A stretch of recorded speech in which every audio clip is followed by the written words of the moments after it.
Bien amigos, muy buenas noches. Estamos ya con nuestro invitado, el doctor Francisco Tudela. Pancho, buenas noches, gracias Muy por buenas acompañarnos. noches, Alfonso, y gracias por la invitación. Pancho, nosotros vemos este proceso electoral de muchas maneras y yo quería invitarte esta noche, a pedido de varias personas del público, para que tú con tu versación histórica, tu análisis sobre lo que ha ocurrido en los últimos años en el Perú, puedas darnos algunas luces sobre esto que estamos empezando a visualizar cada vez con más intensidad, que es una suerte de polarización de la política peruana, donde en un extremo está el fujimorismo y en otro extremo está una buena parte de la izquierda. Esto que apreciamos en los medios, que apreciamos en las candidaturas presidenciales, tiene un origen que podamos visualizar y explicar y que llega hasta ahora. Sí, yo creo que tiene un origen histórico claro y nítido que comienza el 3 de octubre de 1968, cuando el general Juan Velasco Alvarado da un golpe de Estado, instaura la revolución de las Fuerzas Armadas y nacionaliza toda la gran minería, toda la gran industria, la pesca, la banca, el 75% que era toda la gran banca, la tierra, cambia las condiciones de la ley de minería, construye gigantescos monopolios estatales, Minero Perú Comercial, EPCHAP, ESEP, etc. El abastecimiento de comida la gente lo hace el Estado, etc. Este gigantesco Estado socialista, porque eso y no otra cosa, fue lo que hizo Velasco, más radical de lo que viven los venezolanos hoy en día, donde todavía hay gran empresa privada y hay banca. En el Perú se expropió todo, muy pocas cosas sobrevivieron porque eran muy chiquitas. Se expropiaron los supermercados, algunas pastelerías terminaron a través de la comunidad industrial expulsando a sus dueños y tomando los obreros el control. En fin, fue la socialización completa del poder. ¿De dónde sacaron las teorías? De la izquierda peruana, que desde la fundación del APRE en 1929 y la fundación del Partido Comunista por Eudosio Rabines en 1930, había sostenido todas estas tesis a las cuales se habían unido con poca responsabilidad distintos partidos en las décadas subsiguientes. La Democracia Cristiana, Acción Popular, en fin, sostenían las mismas tesis que el APRA y la izquierda comunista. ¿Y por qué no termina esto cuando ese gobierno militar concluye en el año 1980? ¿Por qué no termina esa toma de poder por el comunismo? Bueno, no, yo no diría el comunismo a secas, es un modelo socialista híbrido como el que podría haber en Yugoslavia en ese momento, ¿no? Yugoslavia es el modelo, dicho sea de paso, de este sistema. El hecho es que la izquierda toma el control del país. Es la que manda en todo este gigantesco sector público. Cuando se produce ya el final del régimen militar, se convoca una constitución mediante decreto ley, y el decreto ley ordena a los constituyentes incorporar todo esto a la Constitución. Se convocan elecciones, 1978, las primeras elecciones en las cuales yo voté. En esas elecciones gana más del 60% el APRA y el comunismo. El APRA de esa época no es el APRA de hoy. Todavía no ha caído el muro de Berlín, todavía no ha desaparecido la Unión Soviética. Esa APRA está muchísimo más a la izquierda que el APRA de hoy. Claro, Aya de la Torre, en un gran discurso en Campo de Marte durante la dictadura militar, en el discurso al cual yo asistí, dijo que él está de acuerdo con la revolución del gobierno militar, con la única excepción de que no había sido hecha en democracia, pero que todas las reformas, todas las expropiaciones, todas las nacionalizaciones, todo estaba bien. Pues bien, se hace una asamblea constituyente, se produce la Constitución del 79 y la Constitución del 79 pone todos los cerrojos jurídicos para que este sistema no pueda ser cambiado.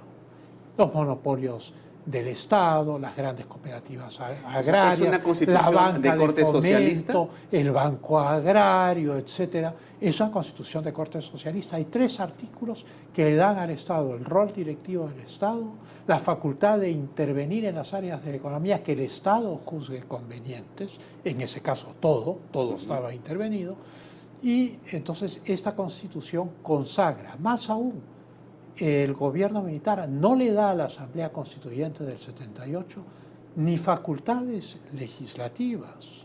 Solo pueden hacer la Constitución, no pueden legislar. Y los medios de comunicación también han sido expropiados. O sea que la gente no se entera de aquellas partes del debate constitucional de las cuales no conviene que se entere. Yo, estudiante, para enterarme, tenía que ir, sacar mi ticket y ir a las galerías del Congreso a escuchar el debate, porque si no, no te enterabas, no salía gran cosa en los periódicos. Pues bien, llegan las elecciones del 80, el Perú regresa a la democracia, gana Acción Popular, se alía con el PPC, y todo el mundo suponía que Fernando Belaúnde iba a enfrentar este monstruo creado por El gobierno que lo había sacado a él. por la dictadura militar y sus colaboradores, que era toda la izquierda de las universidades, gente como Carlos Delgado, en fin, muchísima gente, Elan Jaworski de la Católica suministró muchos cuadros, Luis Jaime Cisneros fue director de la prensa expropiada, Héctor Cornejo Chávez fue director del comercio expropiado, confiscado en realidad. Y entonces, claro, toda esta intelectualidad unida a todo este cuerpo de funcionarios que controlan el Estado, están ahí intactos cuando entran los partidos democráticos en 1980 y los partidos democráticos caen en la tentación. ¿En cuál tentación? ¿Para qué vamos a reformar si hemos encontrado un pesebre del cual podemos comer eternamente? ¿Por qué? Porque los que no van al Congreso, los que no son elegidos para el Congreso, los que no están como ministros, los que no tienen no tienen una capacidad o un talento político notorio, van como directores, de una empresa como pública, gerentes de las empresas públicas, de estos gigantescos entes de distribución de alimentos, llenos de asesores insumos para llenos... la minería. Si tú querías trabajar en la minería, yo estuve en el inicio de una empresa minera en 1978, si tú querías trabajar en minería, las botas, las lámparas de carburo, el carburo, los cascos, las barretas, todo se lo tenías que comprar al Estado. Tenía el monopolio en Minero Perú Comercial. Pues bien, esto continúa durante el gobierno de Belaúnde. Belaúnde no privatiza nada, Belaúnde no simplifica nada, y la gente de Acción Popular se reparte sobre este gigantesco Estado.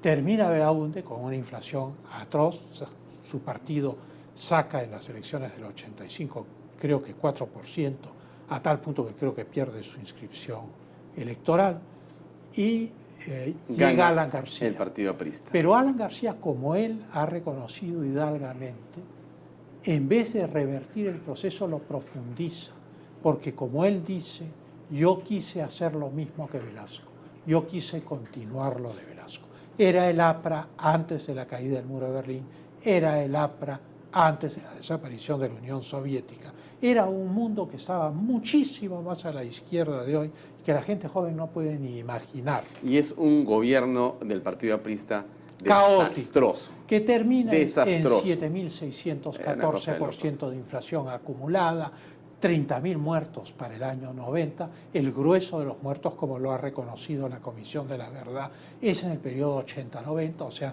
la responsabilidad recae sobre los gobiernos de Belaúnde y García. Una catástrofe, pero la izquierda sigue en el poder, el discurso sigue siendo el de la izquierda y la dirección de los criterios económicos sigue suministrándola a la izquierda. Entonces se produce esta final, digamos, caótica del gobierno de García I y gana Alberto Fujimori de manera sorpresiva y comienza a gobernar. ¿Qué ocurre ahí? Bueno, lo que ocurre es primero que antes de irse, García trata de nacionalizar la banca. Lo que quedaba de la banca, porque ya el 75% había sido nacionalizado por Velasco, o sea, Interbank, Banco Continental, todo eso era del Estado. Pero habían los que habían sido los bancos chiquitos en el momento de Velasco y que habían crecido porque eran más eficientes que la banca estatal, como el Banco de Crédito, por ejemplo, Banco de Lima. Entonces trata Alan García de expropiar la banca. Y ese hecho es la gota que derrama el vaso. La población ya no resiste más, sale a las calles, polariza radicalmente al Perú y surge una visión de las cosas que había comenzado a ser trabajada a partir de 1978 por Hernando de Soto y su Instituto Libertad y Democracia. Luego llega Mario Vargas Llosa y se suma a la protesta contra la expropiación de la banca, de tal manera que la expropiación de la banca produce una reacción visceral de rechazo de todas las clases medias peruanas. Y surge la figura de Vargas Llosa. Y surge la figura de Vargas Llosa. Entonces Vargas Llosa va como candidato a las elecciones del 80 contra el candidato de Alan García, que es Alba Castro. La izquierda, ya ni recuerdo, creo que Henry Piz, no recuerdo quién es el candidato en las presidenciales, siempre obtiene resultados insignificantes, porque el país nunca ha querido confiarle a la izquierda marxista su destino. Esa es la verdad. Solo lo lograron uniéndose a la dictadura de Juan Velasco Alvarado. Solo así lograron dominar a los peruanos, porque los peruanos nunca les han dado el voto. Pero bueno, y entonces se produce esta situación elección, donde aparece este candidato sorpresivo, Alba Castro contra Mario Vargas Llosa. Esa es la apariencia al comienzo de la elección. Pero, naturalmente, Alba Castro es el representante de un gobierno desgastado y hay una enorme sinergia detrás de Vargas Llosa. Parece que Vargas Llosa va a ganar, pero surge un candidato extraño, Alberto Fujimori, que se pasea con un tractor y promulga como un eslogan: honradez, tecnología y trabajo, el cambio sin el cambio. Es maquiavélico. Y entonces él propone el no shock, o sea, le dice a la izquierda lo que quiere escuchar. Vargas Llosa profundiza en sus tesis liberales, tal vez sin tomar en cuenta las sensibilidades que en el Perú las últimas décadas han creado y una opinión mucho más de izquierda que la de hoy. Y entonces, cuando se llega a la primera vuelta, quienes quedan son Mario Vargas Llosa y Alberto Fujimori para ir a la segunda vuelta, porque Alberto Fujimori ha superado a Alba Castro. Para la segunda vuelta, toda la izquierda y el APRA se juntan en un bloque con una consigna unitaria. Destruir a Vargas Llosa. Hay que votar por Alberto Fujimori. Y todos con Fujimori. Porque piensan que el discurso de Fujimori es lo que les va a permitir permanecer en el control del país por 5 años más. Siempre indirectamente. Ellos nunca pueden ganar una elección. Ellos siempre se dices suben, que la izquierda se mete donde sea que pueda con tal de mantenerse. Son una pulga que necesita un perro. Porque una pulga que necesita un perro. Eso es la izquierda. Eso es la izquierda. Porque como pulga no gana ninguna elección, como lo estamos viendo ahora. El comunismo nunca ha ganado una elección. ¿Pero no es un poco duro decirle una pulga que necesita un perro? 4% hoy, 4.1%, ¿no? Eso es la izquierda de Perú. No digo la pulga despreciativamente. Lo que estoy diciendo es una metáfora es para que explicar. Las pulgas viajan en perros. La pulga no podría bajársela a Javier Prado sola, terminaría agotada. Pero si pasa un perro, se sube al perro y baja toda la Javier Prado. Entonces la izquierda ha estado siempre algún vehículo para llegar al poder. Es como la película Alien, en el cual hay estos bichos que se procrean en el estómago de las víctimas. Eso es. Pero bueno, no entremos en y entonces ¿qué cosa ocurre con Fujimori? Fujimori hace una serie de reformas porque finalmente cambia su discurso después que gana. Gana, pero no cambia inmediatamente. Pone un gabinete de izquierda y el gabinete de izquierda, como era inevitable... Ahí estaba Hurtado Miller como PCM. Todavía. ¿Todavía no? Ya. Sigue la caída libre en los primeros meses del gobierno de Fujimori. Pero Fujimori escucha otras voces, porque es un matemático, no es un ideólogo. Y entonces esas otras voces que escucha son Hernando de Soto, Javier Pérez de Cuéllar, distintos economistas, etc. Y se da cuenta que el modelo está muerto, que la revolución de Velasco y de sus continuadores democráticos desde el 80 al 90 han estado montados sobre un sistema que ha fallecido. El país ya no da más, está quebrado, el 60% del territorio nacional está en estado de emergencia, el dinero no vale nada, hay 7.614% de inflación acumulada. No hay reforma posible sin shock. Entonces nombra un gabinete con Hurtado Miller a la cabeza y hace el shock. Ya, pero yo quiero que avancemos un poco más rápido porque hay personas que se cuestionan o se preguntan sobre el 5 de abril. Y el 5 de abril es un momento muy importante por muchas razones, porque marca una serie de circunstancias, pero es una situación extrema a la que llega un presidente de la República y que tiene un apoyo popular masivo. Pero ¿qué ocurre? ¿Por qué se produce el 5 de abril? ¿Por qué se desencadena esta situación? O sea, es Fujimori que de repente dice, quiero ser un dictador y lo que voy a hacer ahora es entornillarme en el poder. Eso es lo que han dicho o dicen muchas personas. Se ve como que ha sido una acción autoritaria de Alberto Fujimori. No, nada de eso. Yo creo que es un caso típico de bonapartismo. La población de Francia apoya a Napoleón Bonaparte porque ya no pueden resistir la revolución, ya no pueden resistir el terror, ya no pueden resistir el caos constante, no pueden resistir los assignats, que es el papel moneda impreso que no vale nada. Y entonces Napoleón da un golpe de Estado el 18 de Brumario, que es aplaudido por toda Francia porque le pone fin a la revolución.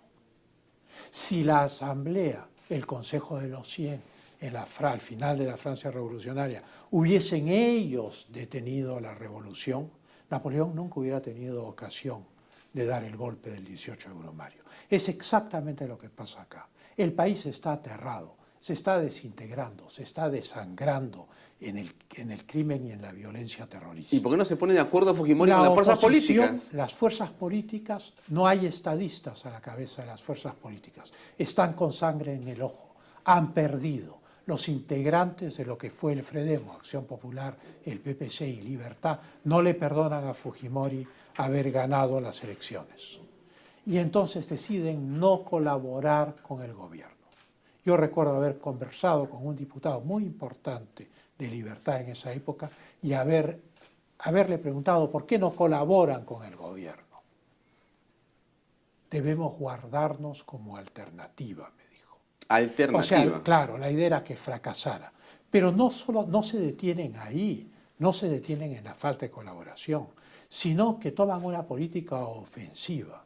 En diciembre de 1991, Fujimori manda el nuevo presupuesto de la República al Congreso.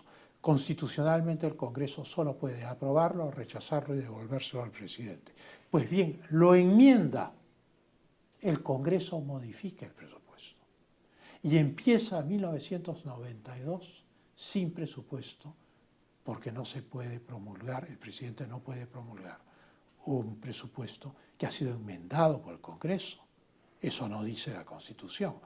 Y entonces hay que repetir, en medio de esta horrorosa crisis económica, hay que repetir el presupuesto de 1991, porque eso es lo que manda la ley. Luego se da la ley de control de los actos del Poder Ejecutivo por el Poder Legislativo, por el cual las facultades constitucionales que tiene el Ejecutivo, en este caso Alberto Fujimori como presidente, son maniatadas por el Congreso.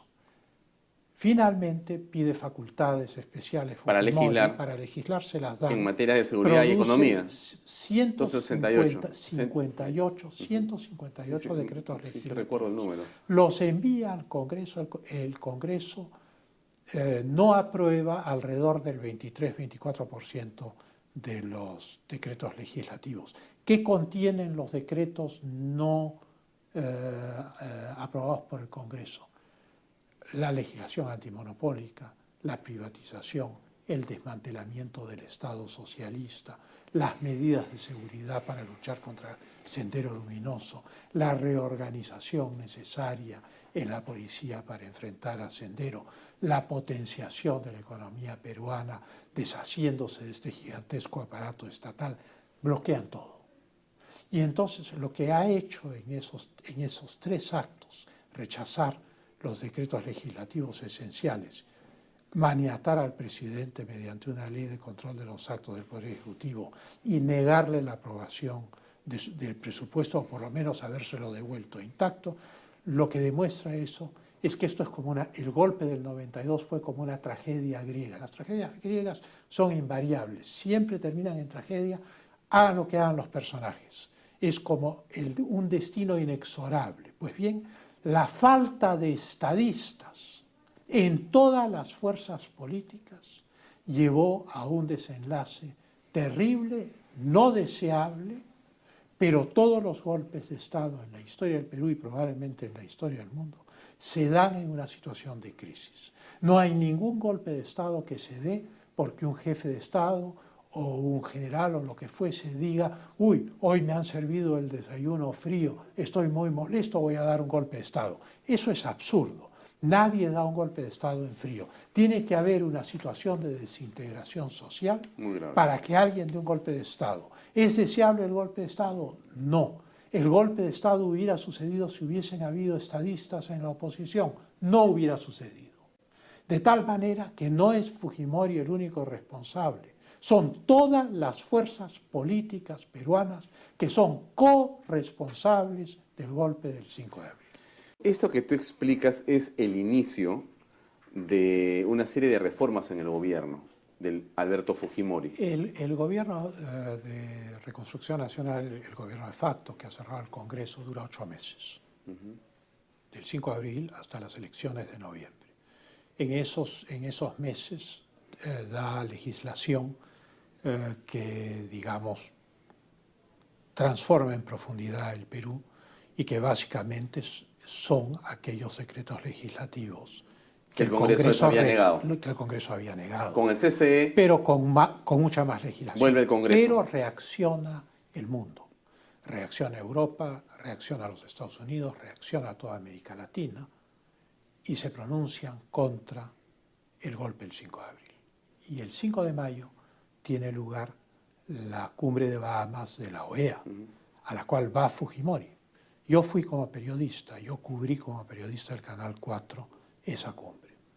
Y llega el momento decisivo en el cual el presidente entra a una sesión reservada con los cancilleres de América Latina y sus equipos diplomáticos para tomar una decisión frente a Fujimori sobre qué es lo que se va a hacer.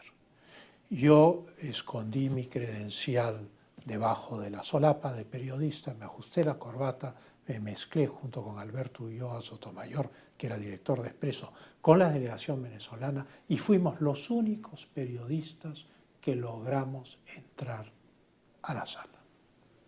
El presidente Fujimori da un discurso en el cual explica la falta de gobernabilidad del Perú, todo lo que ha sucedido. Hay un silencio sepulcral. Termina de hablar, los comentarios de las delegaciones son, pero eso es lo que a nosotros también nos está pasando, dicen los venezolanos. Y claro, ellos terminaron trágicamente con Chávez, pero inducidos por una situación de anomia política, igual que el Perú. Y entonces un silencio sepulcral, ningún delegado de la OEA dice nada. Y toma la palabra Guido Di Tella, canciller de la Argentina, a nombre de todos. Y le dice, presidente, lo hemos escuchado, pero usted comprende que el Perú tiene que tener elecciones ortodoxas cuanto antes. Y entonces se convoca a la Asamblea Constituyente de noviembre, las elecciones de noviembre. El general Salinas Edó trata de dar un golpe de Estado para tratar de reinstaurar el antiguo régimen. El antiguo régimen no puede reinstaurarse porque está muerto de toda solemnidad. O sea, no hay nada que hacer. Ya no es viable porque ha quebrado el Estado, ha quebrado el aparato público. Y entonces, en esas condiciones, un golpe de Estado no puede retrotraerse a nada. Fracasa el golpe de Salinas, se producen las elecciones y se constituye el CCD. El CCD tiene una mayoría de congresistas que no son de izquierda. los tiempos han cambiado. Y hacen la Constitución. Ya cayó el muro de Berlín, ya desapareció la Unión Soviética, estamos a finales de 1992 y esta Asamblea Constituyente, que es el Congreso Constituyente Democrático, no solamente es una Asamblea Constituyente, sino que tiene facultades legislativas, cosa que no tuvo la Asamblea del 78. Y tiene prensa libre a favor y en contra, que tampoco tuvo la Asamblea Constituyente de 1978. Y esta Asamblea Constituyente da el régimen vigente, el régimen que tenemos hoy, sobre todo el capítulo del régimen económico. Quiero preguntarte una cosa, para venir a la presente coyuntura. Y ahí cambia el Perú. Cambia el Perú, por supuesto, vienen elementos diferentes. Pero la pregunta es, hay un grupo de candidatos o personas que mencionan el fujimorismo y ellos se autocalifican antifujimoristas y viven por ser antifujimoristas. Respiran, son lo que han podido ser porque son antifujimoristas. Y mientras exista fujimorismo, ellos vivirán como el anti. Correcto. En este gobierno y en este proceso electoral se está viendo también eso. Levantan, ¿no? Guzmán dice, no, el fujimorismo si viene volverán los asesinatos, dice, los asesinatos. Entonces tratan de hablar del fujimorismo como un asunto terrorífico, ¿no es cierto? Y la izquierda se pone detrás calificando de esta manera el planteamiento que hace Keiko Fujimori con su partido político. ¿Es así? Yo creo que es tal como lo describes, pero las razones son profundas. En materia de derechos humanos se producen violaciones graves de los derechos humanos durante el gobierno de Fujimori. Pero el número, comparado con la masa de miles, de decenas de miles de asesinados de los dos bandos, civiles, miembros del gobierno, fuerzas armadas, terroristas, etc., en el periodo 80-90, es lo que domina la escena. O sea, esa sangría que ha sufrido el país es tremenda. La razón profunda del antifujimorismo es el odio por haber desmantelado el Estado de Velasco, que había sido la niña de los ojos de la izquierda peruana por la cual había luchado desde 1930 y a la cual se habían ido uniendo distintos partidos políticos con formas más moderadas o más radicales de lo mismo. O sea, el APRA, la Democracia Cristiana, Acción Popular, en fin, todos preconizaban lo que hizo Velasco. Si tienen alguna crítica a Velasco, es que Velasco lo hizo mediante una dictadura militar y no en democracia. Y toda la izquierda marxista y la mitad de Acción Popular que se secesionó del partido se fueron a colaborar con los militares durante 12 años. Y fueron colaboradores y sirvientes de una dictadura que incluso quiso formar un partido único que se llama el Sinamos. Y entonces el fujimorismo le salva la cara, los ayuda a renacer. Bueno, 3 palabras los hace renacer: disolver, disolver, disolver. Pero esas 3 palabras, como en la tragedia griega, debido a la carencia de estadistas, conduce esa tragedia a un final inexorable, que es el golpe del 5 de abril. Porque si la oposición hubiese sido lo suficientemente responsable de tener un mínimo de colaboración con el gobierno y no ese antagonismo radical, nunca hubiera habido golpe del 5 de abril. Eso es claro. Y te quiero regresar al presente, nos quedan pocos minutos. ¿Tú has escuchado las razones por las cuales dicen que son antifujimoristas? ¿Has escuchado con cuidado? No. Yo sí. Todos dicen que son antifujimoristas porque Fujimori implantó el modelo neoliberal. O sea, en el fondo, la matriz del antifujimorismo, el cuerpo duro del antifujimorismo, es el odio a la destrucción del Estado socialista de la dictadura militar peruana, que fue respetado por el gobierno de Acción Popular del 80 al 85 y por el gobierno del APRA del 85 al 90. Esa es la razón de fondo por la cual se odia a Fujimori y por la cual hay este antifujimorismo en un sector de la política peruana que es tan fuerte. La parte epidérmica son las violaciones de la democracia y los derechos humanos. No cabe duda que hubo esto, pero la violación de la democracia de Velasco, de eso no habla nada. Nadie. Y cuando se inauguró la Comisión de la Verdad en la casa de José de la Ribagüero en Chorrillos, la foto que presidía el hall de entrada era la de Juan Velasco Alvarado, un golpista, un dictador, con el cual mucha gente que integró la Comisión de la Verdad fueron colaboradores y uno de ellos copresidente de la República y miembro de la Junta de Gobierno, el general Arias Graciani. De tal manera que estamos viendo las cosas como son. Lo que ocurre es que los derechos humanos y la democracia es el arma de propaganda política más eficaz para atacar al fujimorismo. Pero la razón profunda del odio es que Fujimori destruyó la obra de una vida entera de por lo menos 2 generaciones de comunistas y socialistas peruanos y creó un estado de economía libre que es el estado en el cual vivimos ahora. Esa es la verdadera razón por la cual se odia a Alberto Fujimori. Muy bien, Ancho, gracias por acompañarnos esta noche. Muchas gracias, Alfonso.